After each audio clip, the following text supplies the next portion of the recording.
Good evening and welcome back to Downing Street for today's coronavirus briefing. And I'm joined by the Chief Medical Officer, Professor Chris Whitty, and Public Health England's Director for London, Professor Kevin Fenton. Sadly, the news on the spread of the virus is not good. The latest number of cases is rising once more, and we've seen an increase of 14% in the last week. And the number of patients admitted to hospital across the UK has risen again too. The average number of new cases reported each day is 18,023, which is up on last week. And today there are 16,531 COVID patients in hospitals across the UK, which is also up. And sadly, on average each day over the past week, 420 deaths have been reported. Once again, the spread of this disease is not even across the country. And there have been sharp rises in South Wales, London, Kent, Essex, and parts of the east and southeast of England. In some areas, the doubling time is now 7 days. And this rise has been amongst people of all age groups, not just school-aged children. And I'm particularly concerned about the rising rates in the over 60s and the number of people in hospital, which is also rising. And that's even before we factor in the increase in the last week's rates. And we know through painful experience that more cases leads to more hospitalizations and sadly more deaths. To think that this link and this chain is broken is wrong and dangerous. We've seen it time and time again elsewhere this year. When cases rise, pressure on hospitals mounts, and so too then, sadly, to the number of people who die from coronavirus. To stop this, we need to act fast. And I can tell you that because of the testing and surveillance system that we've built, we've also identified a new variant of this virus, which may be associated with the faster spread in some areas. Now, we deal with this variant just like we do with all the others. And this underlines how important it is for us to be vigilant. The vaccine is being rolled out, and it's wonderful to see that tens of thousands of people have already had their jabs, their first jabs. And it's also very good to see that the vaccine is being now rolled out as of today across by GPs in England and also to care homes in Scotland. Help is on its way, but we're not there yet. To control this deadly disease while the vaccine's being rolled out, we all have a role to play. Everyone should minimise their social contact, because that's how we can control the spread of this disease. And turning to London and South and West Essex and South Hertfordshire, in these areas where we've seen these sharp exponential rises in the past week, we've taken swift and decisive action to protect the NHS and to save lives, even ahead of the formal review point on Wednesday. We must act now. So from 1 minute from midnight on Wednesday morning, these areas will move into Tier 3, the very high alert level. I know that this news is not what people want to hear. It's a blow to so many people who've made plans and to businesses who'll be adversely affected. But we know from experience that the best thing to do in the face of this virus is to act fast, not to wait to see its growth continue, and we do not rule out further action. This rise in transmission, as well as this new variant of COVID, should be a warning to us all that even after such a difficult year, we must stay vigilant. People of all ages can spread this disease. Around 1 in 3 people don't display any symptoms at all, but can still spread it. And we should never lose sight of each of our own roles in this, our personal responsibility, each and every one of us, to respect the rules where you are. Don't ease up on the simple things that keep us safe, like hands, face and space, the social distancing that we need, and to come forward and get a test.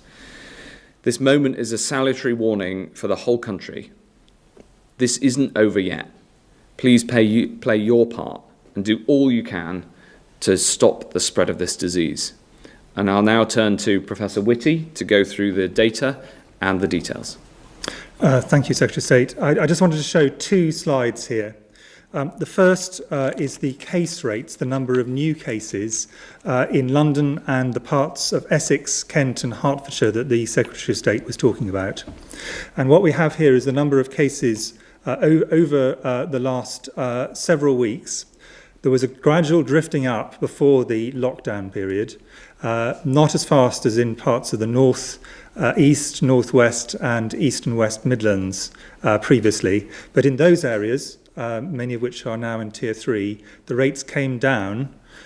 In London, they came down more gradually, and the surrounding areas. In parts of Kent, they continued to rise. And what you can see here is over the last few days, the rate of increase has started to accelerate very substantially. And as the Secretary of State said, there are some areas now which are increasing at a rate of 7 days or even fewer than that. And that means if you just think about from now till Christmas, that is almost just under 2 doubling times for many areas. So these rates could go up really very rapidly. Next slide, please. And this is on a background of there having been a drifting up of the number of cases of people in hospital with COVID in London and the surrounding areas. Again, the Secretary of State has laid out already. So this uptick, which is not yet fed through into hospitals, but will start to over the next week to 10 days, is on the background of already rising rates that already are putting some pressure on some hospitals and considerable pressure on others. And this will lead inexorably not only to COVID deaths directly, but it also leads importantly to displacing other health activity, that means that other diseases are not being treated if we do not get on top of this quickly. So it is very important that we take rapid action to try and pull this back down again. And I think the final point I'd like to make is just to think what was achieved in the north of the country and in the Midlands when people really did decide to pull things down in an equivalent of the Tier 3 at the moment, and communities came together to try and achieve that, and the rates came down. Look at what happened, for example, in Liverpool. Look at what happened in Manchester and parts of the northeast. So it is possible to turn this around with the tools we have, but unfortunately that does mean having to move into Tier 3, as the Secretary of State has said. Thank you very much, Professor Whitty. I'll now ask Professor Fenton to set out some of the actions that are being taken in London and the surrounding areas, and also critically this point about what we're asking people to do to help get this under control. Absolutely. Thank you, Secretary of State. This is a pivotal moment for London and the southeast of England. As we've heard from the Chief Medical Officer, numbers and rates of infection are now increasing exponentially in parts of the southeast. And this means that quick and decisive action is needed. There is a strong connection between the increases that we're seeing in London with parts of the southeast of Essex, south of Essex, as well as the southeast region. And it really is important that we are working together, coordinating carefully across the regions to ensure that we act to control the infection now. Specifically in London, we have seen increases in rates, especially in the northeast of the city, connected to South Essex, as well as in the southeast, connected to Kent. But more recently, we are seeing exponential rises in a number of boroughs across the city. And this is of concern because we know that as we see general increases in rates, it will follow that we will see increasing rates in those aged 60 and over who are at high risk of being hospitalized and dying from this infection. Over the past week, we have been escalating our efforts in London, increasing testing availability, strengthening campaign messages, working with community organisations to really engage the hearts and minds of all Londoners and people living across the South East to both take this escalation seriously and to act, putting in place the things that we all know we need to do. Keeping our hands clean and avoid touching our face, ensuring that we are wearing face coverings, especially in crowded or enclosed spaces, especially during the busy holiday period, and ensuring that we're socially distanced as well, especially outside. And most importantly, because of the increasing rates of disease, getting tested and isolating if positive remains critical. Now, over the coming days, you will see more about coronavirus across the city as we increase campaigns and messages to all of us as Londoners, to all of us living in the southeast, to take heed, to follow the rules and to follow the guidance for Tier 3 and to prepare for the holiday season ahead. Thank you, Secretary. Thank you very much indeed. The first question is from Ryan Hancock, who comes to us from by video. Hi, thank you for letting me ask my question tonight.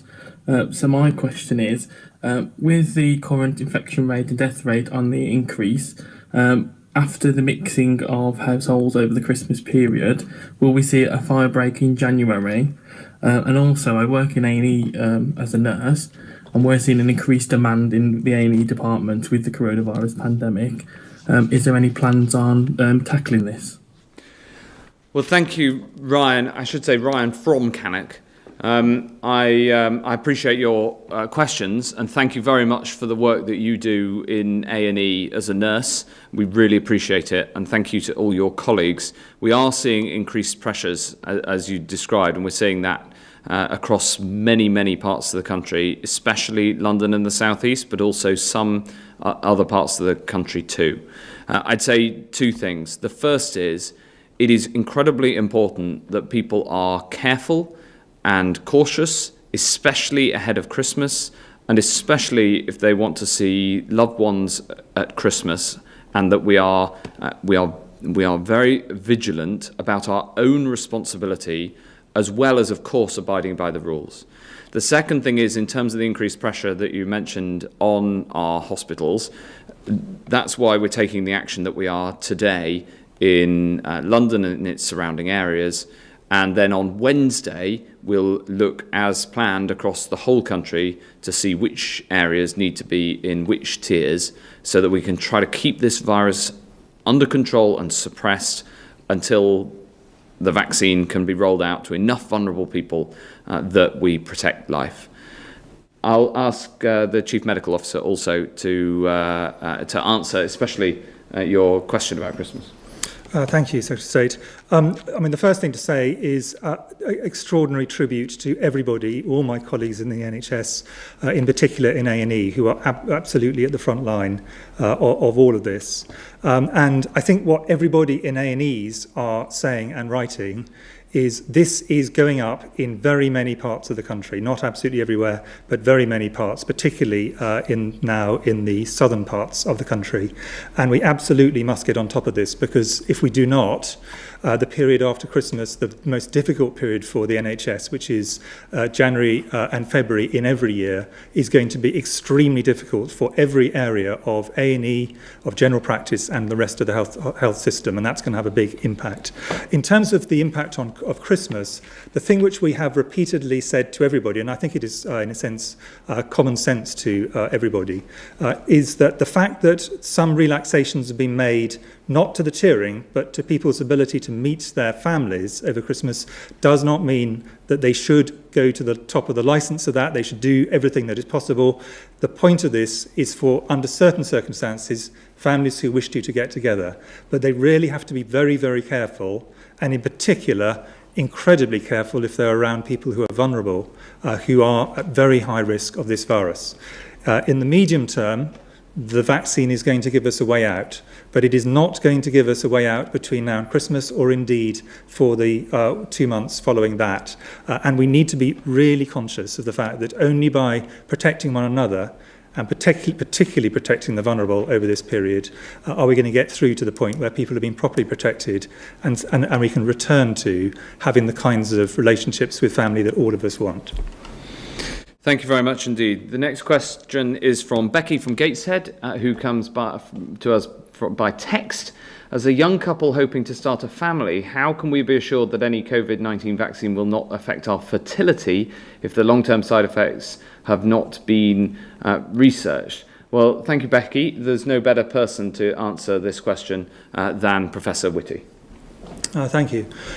So there is no current evidence of any impact on fertility, and I think it is important that people are aware of the fact that obviously lots of concerns are there, and people who are wanting to start families, of course, have concerns very reasonably about any kind of drug or vaccine. But there is no evidence currently of any of the vaccines having any impact on fertility, and it would be quite surprising if any of them did do. This is always something which is raised in new vaccines, and this is not something which has been seen as a major problem for vaccines. So this is not an area where I think people should be being concerned at this point in time. Second point to make, of course, is that the first several tiers of this which have been laid out are people in their 80s, in their 70s, healthcare workers with significant health problems, then people in their 60s and 50s, and for them this is absolutely obviously not something for most of them they're going to be thinking about.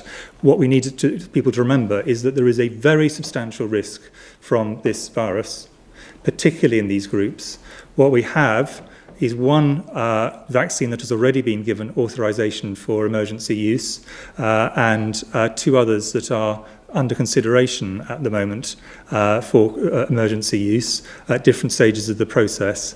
And we must get these vaccines out to those who are the most at risk, because if we don't do that, this situation where older and more vulnerable people can get sick, can end up in hospital, and in some cases sadly die, is going to be a continual process. So we really must concentrate on trying to achieve that. When the NHS calls, having the vaccine is the best way to protect yourself, to protect those around you, and to protect your community. So I hope when they call, you take up the offer. Thank you very much indeed, Becky. The next question is from Hugh Pym from the BBC. Hugh. It's from Vicky Young. It is. Hugh's not with us at the moment. Can I ask you, first of all, given the rapid rise in cases we're seeing in some areas of the country, should you be rethinking plans to relax the rules over Christmas? And a question to Professor Whitty as well. Are you comfortable with the plans for Christmas? And secondly, news today of a new variant of coronavirus will sound very alarming to lots of people watching at the moment. Could you tell us a little bit more about it and some of the possible repercussions there might be from it? Thanks very much, Vicky. As I said in the response to Ryan, I think it's important that all of us are cautious ahead of Christmas and very careful in terms of the contact that we have, especially with people who we know are vulnerable to this disease, which of course includes older people and those who have clinical conditions that make them vulnerable. So it is our personal responsibility to make sure that we follow that. But at the same time, we do understand, especially after such a difficult year, why people want to get together with their families and their loved ones over Christmas. Chris? I'll make a brief comment on Christmas. Professor Fenton might also want to add to that, and then I'll just talk about the new variant, since that's new information today. On Christmas, I think all of us know, and there's no secret about this, that Christmas is a period of greater risk. And the festive season more generally is a period of greater risk. But at the same time, what we've tried to do, all of us as society, is trying to find this really difficult balance between doing things that are the least damaging we can achieve whilst keeping the virus under control, walking that really narrow path. And there was a strong sense, I think, from many people that allowing those who wanted to get together at Christmas, provided they understood the risks involved in that, and provided we really take this seriously before Christmas, reduce the risk as much as possible going into it, during the Christmas festive season, and then afterwards, this is something which, in a sense, tries to strike that balance. But of course, it's a period at risk, and that's the reason we want people to take it very seriously and go no further than they have to. In terms of the new variant, the reason this has been picked up is because there is a good surveillance system in the UK, wider than in many other countries, and it does appear to be in an area of the country, particularly Kent and bits of London, which are increasing rapidly. Now, we don't know what's cause and effect. Is it getting more frequent because it's in a part of the country which the rate of increase is going faster anyway, and therefore inevitably it's a higher proportion? Or is it that this virus itself is possible to transmit more easily? That isn't really yet clear. There are two other things you always want to worry about with a new variant. The first one is three things, actually. The first one is there any evidence this is actually more dangerous? And there's no evidence for that at the moment. There's no evidence that if you catch this variant, you're more likely to have severe disease than if you catch different variants. The second question is it invisible to the tests we have? And the short answer is no. The current tests work against this variant. They might have, some of them might have one bit of the testing might be slightly less effective, but most of the tests will work completely normally. And the other ones will work, we think, normally as well. And the third question, given that we now have a vaccine around the corner, is would we expect this to reduce the effectiveness of a vaccine? And I think the thing to remember with this is we don't yet have a vaccine deployed, and there's relatively little, still quite a small proportion of the population currently have immunity due to prior infection. So there isn't huge selection pressure on this virus, and therefore it would be surprising, not impossible, but pretty surprising if this would actually have evolved to be able to get around the virus. As time goes by with any infection, then there's selection pressure, what's called selection pressure, when a very high proportion of the population has been vaccinated. And at that point, the new variants that emerge, and new ones will emerge the whole time, are more likely to be ones which actually are able partially to escape from a vaccine. But there's no reason to think that would be happening at the moment. But that's being tested at the moment in Porton Down and other specialist centres, and we'll be able to give more hard data on that relatively soon, and we will obviously do so once we have it. Thanks very much. Does Kevin want to answer on Christmas? If we turn to Professor Fenton. Thank you, Simo. I wanted to reinforce that we're now exactly 2 weeks away from the Christmas holiday period. So the actions that we take now are going to have a huge impact on our risk of acquiring the coronavirus before the holidays and our ability to have a much safer Christmas period. So taking care now, both of our families and ourselves, the actions that we take will be important. The Christmas period is not a time to relax the rules. The restrictions in the tiers will still be in place. But the Christmas period allows us to meet those who are nearest and dearest to us, but also taking the care to prevent transmission to them as well. So using these next 2 weeks will be critical for Londoners and for those across the South East to reduce our risk of acquiring the infection and, of course, passing it on to others. Thank you very much indeed. Thanks, Vicky. The next question is from Sam Coates at Sky. Sam. Secretary of State, you are today begging everyone to minimise the number of people that they meet, and we've just been told that January and February are the most difficult periods for the NHS. Aren't you undermining your own warning messages by going ahead with the Christmas relaxation? Are there any circumstances in which you would rethink it? And Professor Whitty, do you find that the government can be resistant to putting areas in Tier 3 when you suggest, shouldn't this have happened in London a week or maybe even several weeks ago? Thanks very much. Look, our message around Christmas is really clear, which is that we understand why people will want to see their loved ones, especially at this time of year, especially after this year. And we all feel that.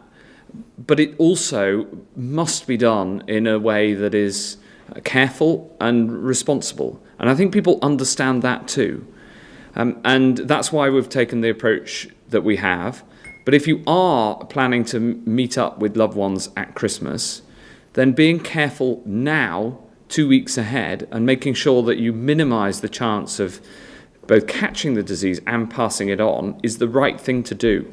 Actually, that's the right thing to do all of the time, because whatever the rules in your area, the more that you can restrict your social contact and your ability and likelihood of passing on the disease, the more that you'll help us all to get through this together and to get through this and keep the rates down until the vaccine can protect enough of the vulnerable to save life.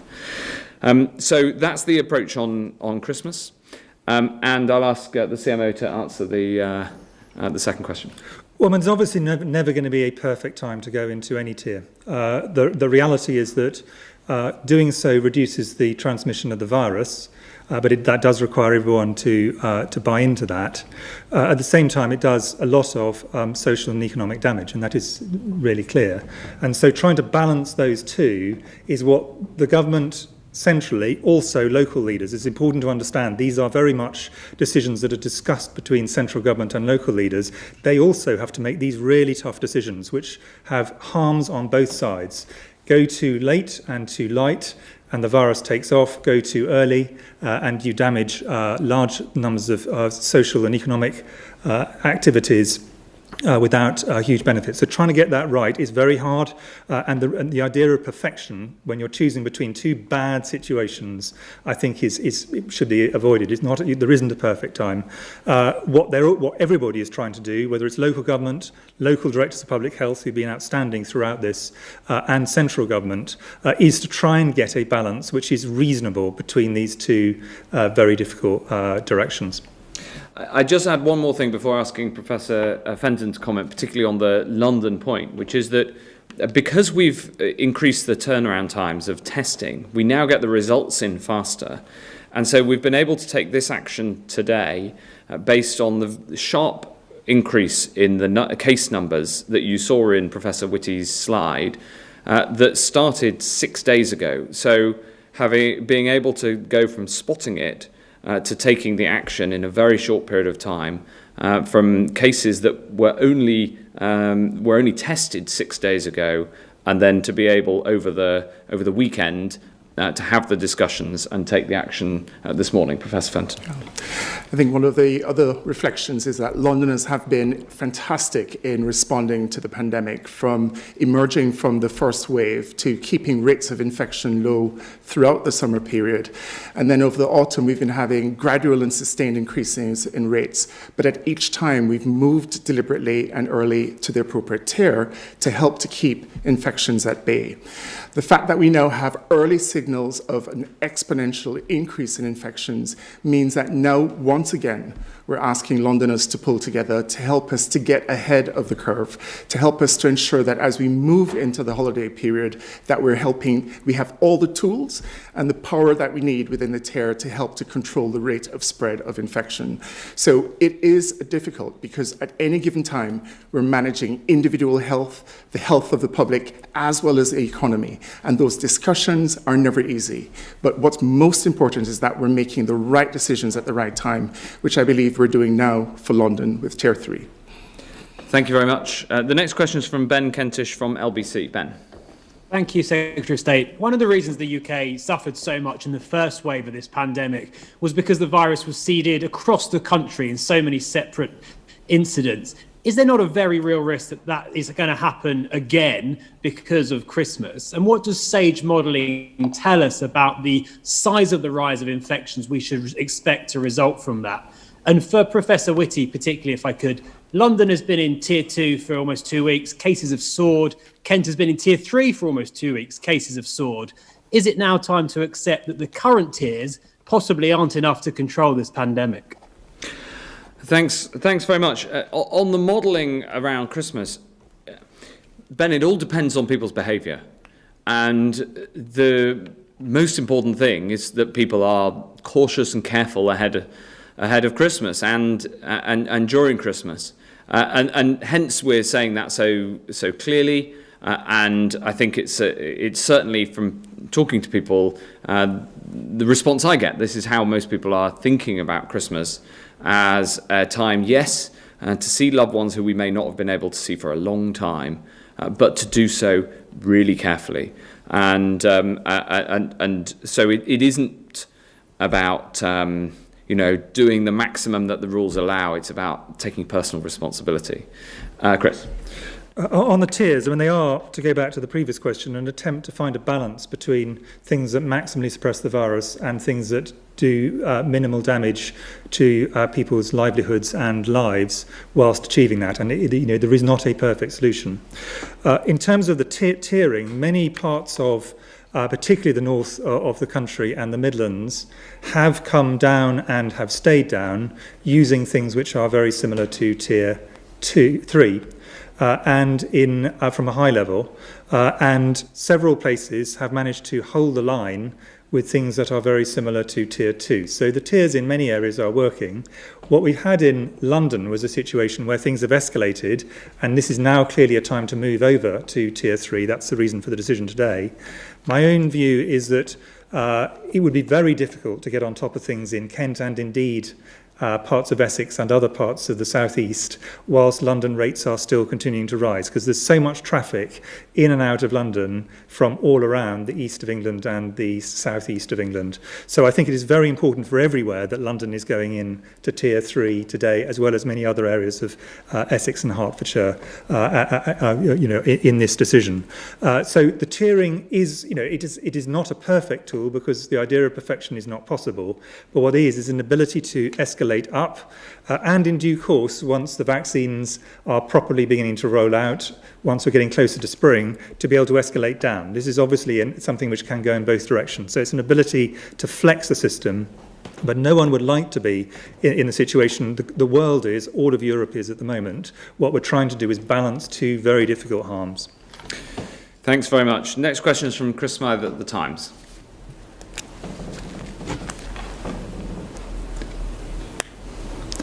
We can't hear you, Chris.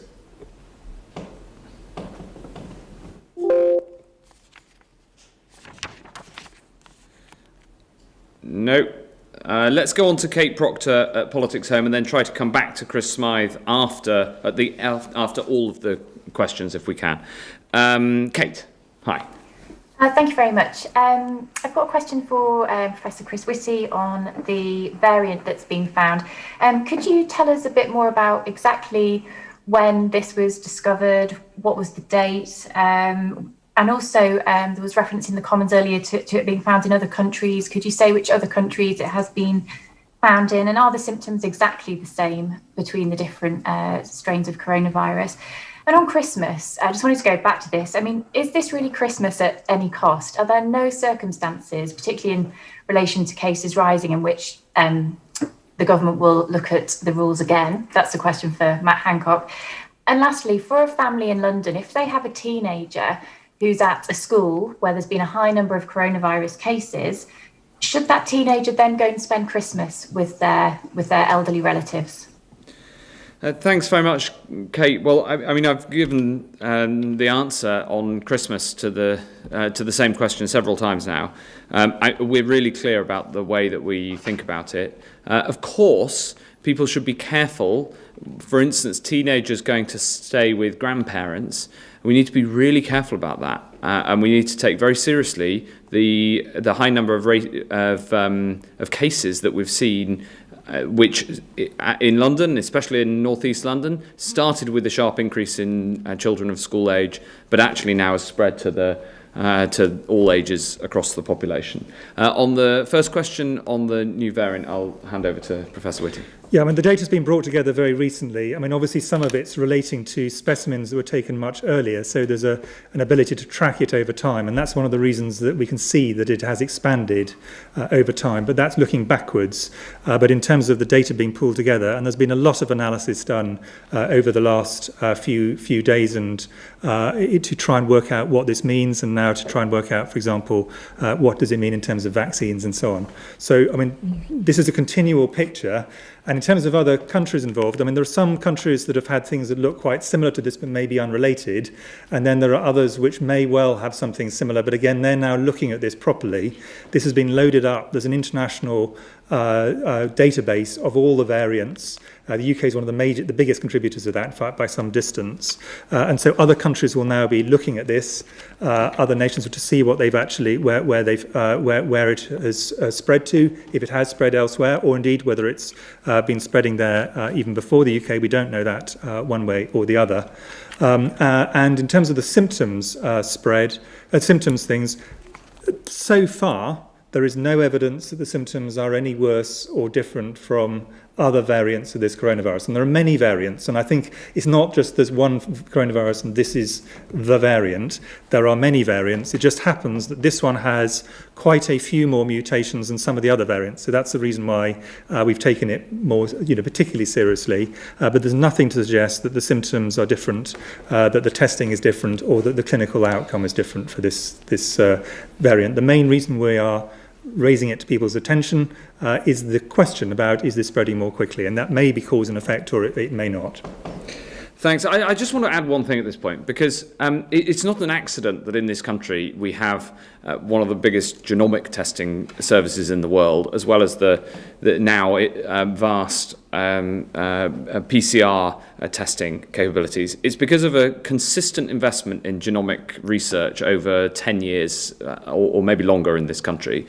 And I want to pay tribute to the researchers, both at Genomics England and the very broad academic partnership, who brought this to our attention. It's because of this huge surveillance system for coronavirus that we've built up that they could see the problem in Kent and went specifically to look and to see if there was anything going on. And by sequencing these genomes with the capability that we've built up, we're able to come with this insight, which we're able to discuss. And it then it came to me on Friday night, and we worked over the weekend to understand the consequences and the action that we had to take.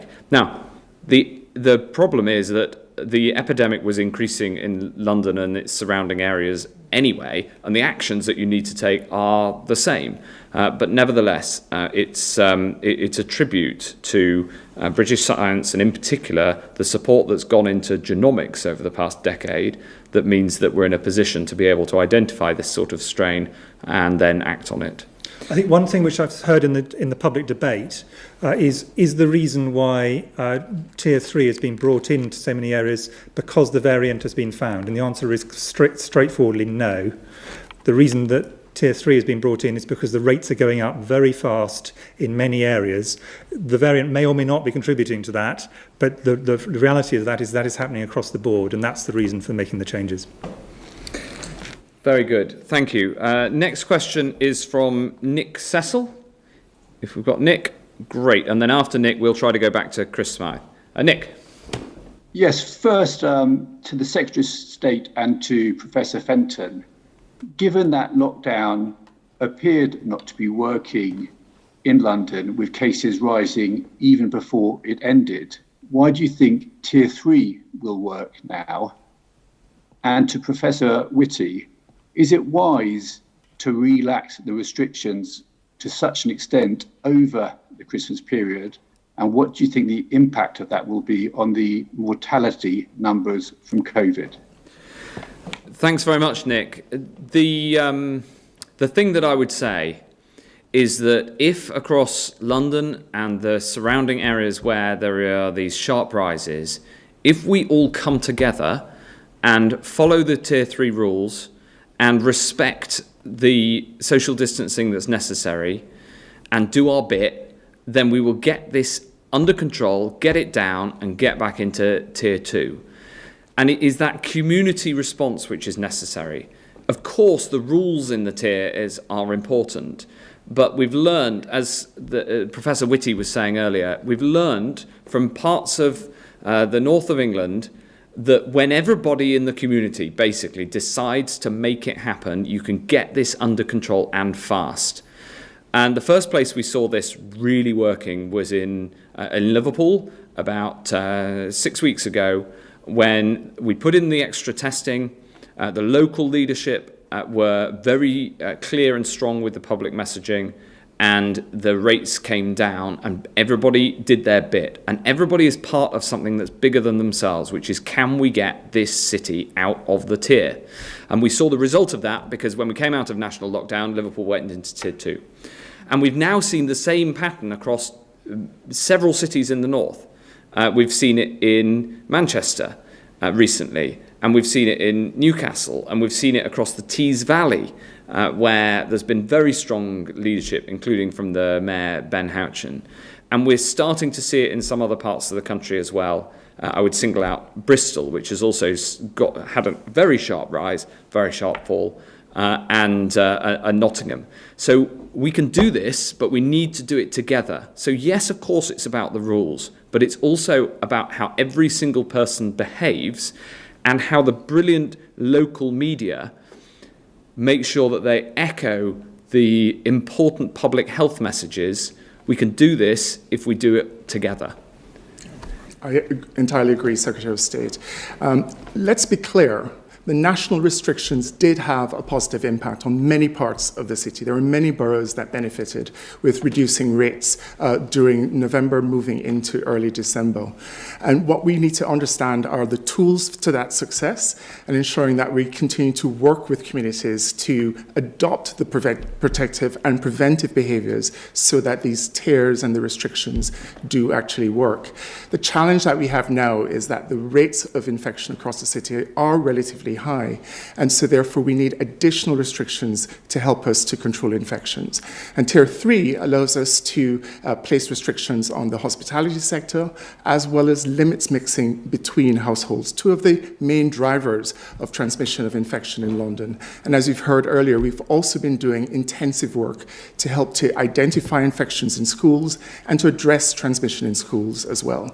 So the combination of these interventions, the combinations of these measures will help us to continue to control the rate of increase of infection. I hope that, as the Secretary of State has said, that this tier will only work if we all pull together.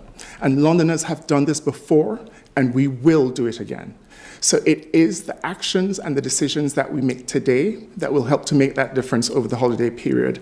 But most importantly, keeping rates of infection down is going to be critical in protecting the NHS and ensuring that other critical services are able to function and be delivered over the holiday period. So again, we all have to pull together to make the tear work and to make these restrictions work. On Christmas, I mean, there's a danger I'll sound a bit repetitive, but it is, all of this is about balancing the wider needs of society with the need to keep the virus under control. And the relatively modest, actually, relaxation over Christmas will undoubtedly put upward pressure on the virus. We know that. That's been clear from all the statements that everybody has made, all ministers and all the people who've commented from these press conferences. But the feeling was this is a very important time for many families, but, and the big but on this is, the level of impact this will have entirely is related to how many people choose to do this in a very minimalist, responsible way, and those who wish to choose to come together and do all sorts of things which they otherwise wouldn't be doing if it wasn't for Christmas. That's where the risks start. So people have just got to take this very seriously. This is an ability for families to come together within the law, within the rules, and people have been incredibly good at sticking to the rules and sticking to the guidance. And this is, in a sense, a limited relaxation, which will have some impact on the upward pressure on the coronavirus. But the key thing is people have just got to be sensible. And they've got to be really sensible going in, because we want the rates to be as low as possible during and on the way out. Really, really critical. Thanks very much. Final question, if we can get the tech to work, back to Chris Meyer at the Times. Thank you. Can you hear me now? Yes. Apologies for that before. So firstly, can I ask the CMO just to put this new strain into context for us? You know, how common is it to see mutations like this? You mentioned it had a lot. I gather some on the spike protein. How much of a concern is that? Or given that viruses tend to become less deadly as they mutate, you know, should we all relax? And to the Secretary of State, I mean, you seem to be suggesting that there aren't any circumstances in which you would reconsider the Christmas relaxation. So when you say people need to take personal responsibility, do you mean by that if we're planning to see elderly relatives, we should essentially be self-isolating from now until then? I think that if you want to see elderly relatives at Christmas, we all know that the best thing to do is to make sure that you don't have coronavirus, and the best thing you can do if you want to see elderly relatives at Christmas is to be extremely careful now about who you see. And that's the way to see loved ones in a socially distanced way at Christmas, but do so in a way that is safe.